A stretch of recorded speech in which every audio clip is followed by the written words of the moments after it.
Padayon ang hugot nga panawagan sa Davao City Veterinarian's Office sa responsableng pagpanag-iya ug pag-amuma og mga hayop human nakatala sa miaging tuig ug daghang kaso sa rabies. Atong sayro ng detalye sa live report ni Argil Relator. Argil? Sara, gawas sa mga lakang ubos sa rabies control program sama sa pagbakuna, nakatakda sab ang pagpahigayon og pag-implant og microchip sa mga iro ug iring sa Davao City. Sa miaging tuig, 66 ka mga iro ug iring ang natest sa Davao City Veterinarian's Office nga nagpositibo sa rabies. Busa, ubos sa rabies control program ug pagtuman sa impounding ordinance. Padayon ang ilang pagpanakop sa mga latagaw nga iro ug iring sa syudad. Sa tuig 2025, anaasa 6,957 ang ilang na-impound nga iro ug iring. Apan 1,069 lang o 15% ang giklaim sa pet owners. Ang wala giklaim, gipailawom sa euthanasia.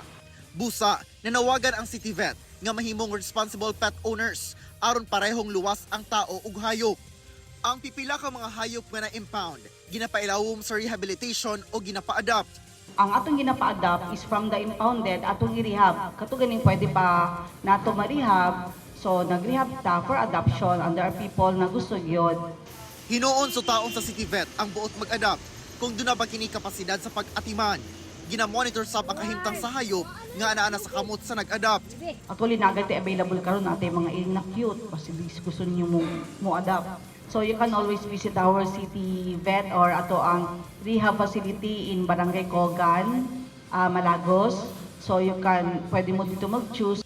Padayon sab ang ginalusad nga libreng kapon ug pagbakuna sa mga hayop sa matag barangay. Ginaduso sab ang pagpasa og Davao City Dog Leashing and Licensing Ordinance. Pinaagi sa microchip nga i-implant sa mga iro ug iring aron daling masuta ang data sa hayop ug mailhan kung kinsa ang tag-iya.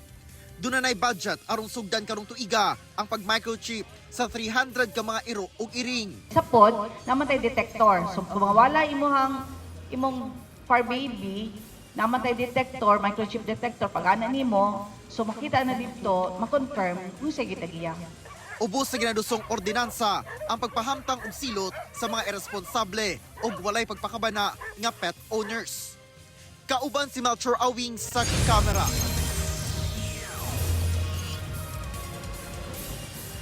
Sara, ubos sa ginaduso nga ordinansa ang pagpahamtang og silot ngadto sa mga irresponsable nga pet owners nga dunay multa nga 1,000 hangtod sa 5,000 pesos. Sara. Okay, daghang salamat, Argil Relator.